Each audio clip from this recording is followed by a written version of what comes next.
Hi everyone, welcome along.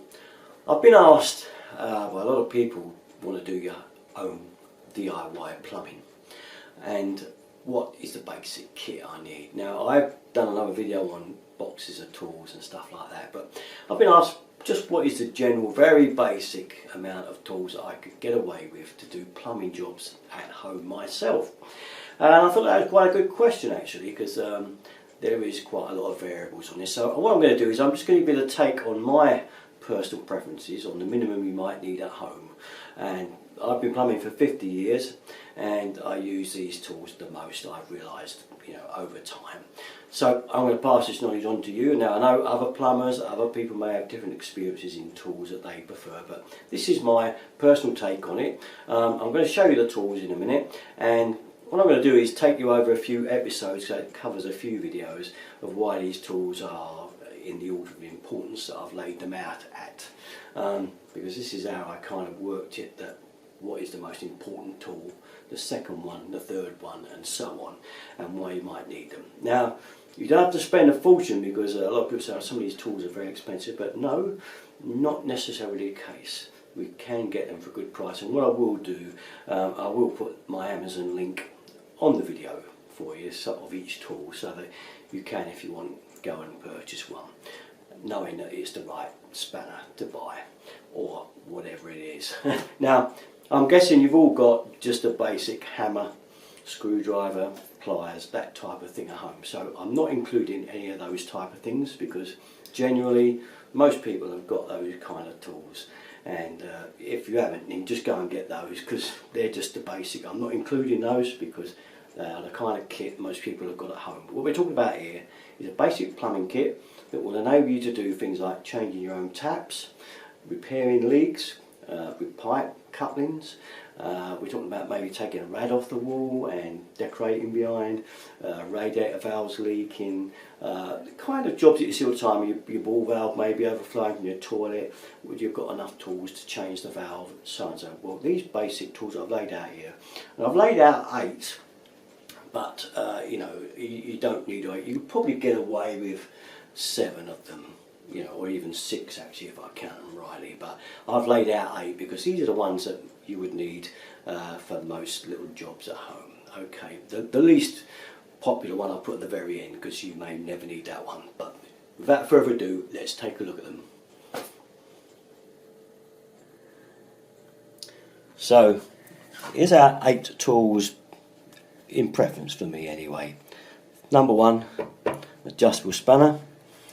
2, not everybody's favourite second, but a pair of footprints. Some people's favourite second is the mole grips, but that's my 3rd. 4th are these little thin adjustable grips, very handy.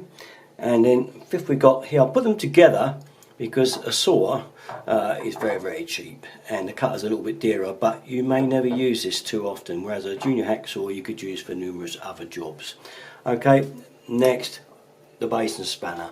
Absolute master, really. That could have been further down the line, but I think in order that's where it is if you want to change taps or anything like that. Again, on the tap changing scenario, the next one in line is these.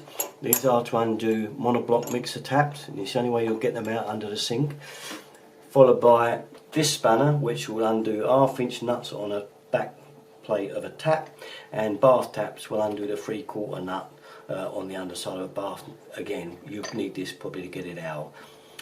Very last of all, and I put this on as an extra, and it's because some people are still getting a lot of block waste problems, and you can obviously still get the good old plunger, but this thing, it uses air pressure and it's not that expensive, and if you're constantly suffering from blocks and things, this is quite a handy tool.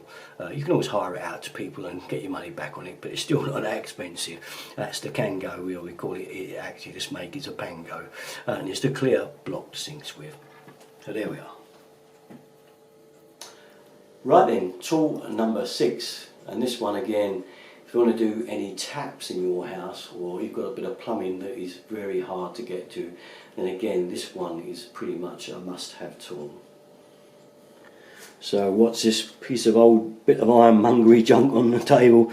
Yep, this is the trusty basin spanner, and this piece of kit is an absolute must if you want to do taps in your house.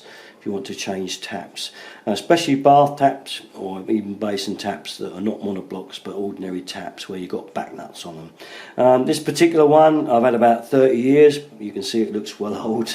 It's made by Rigid, so I don't even know that company is still going. But as you can see, you can slide that button into there and it will pull out longer, or you can pull it back and make it shorter. So it's adjustable in height, as well as being able to fold this jaw back the other way.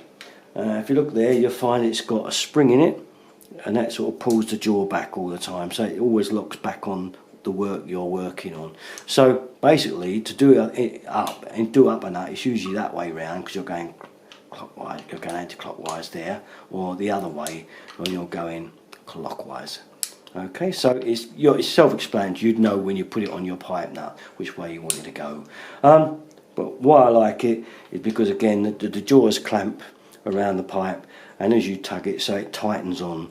And this is the only tool where you'll be able to get up under a bath, under a basin, or somewhere to get a nut undone for if you want to change taps. And also, some pipes can be very awkward. I mean, sometimes you can't get a spanner in there, you can't get anything there except something like this. Again, you know, this is the type of thing, if this was a feed connecting a tap, which it could be, there could be a tap there under a sink, and if all you've got is the sink unit coming down like that, this would go up under your sink and enable you to get that around that nut like that, and then you can turn it. You can turn the whole thing. That's tightening, as you can see.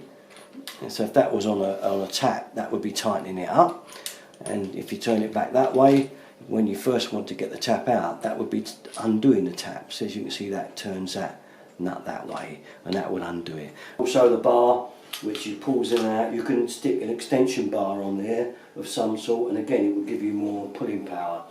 So you don't have to put a spanner on there, you can just get a bar and pull it round and pull it too. So the same on that end, you could pull it and give you a bit more strength to get something undone that was very tight.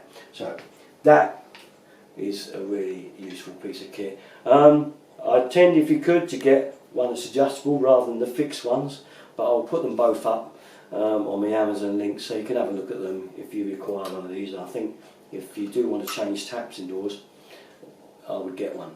So you can have a look at them anyway, and I'll put them up so you don't bother looking. I'll show you the ones that are available. Okay, and that's it really. That's our double basin spanner, a really good tool. So that's it, I think, for that one.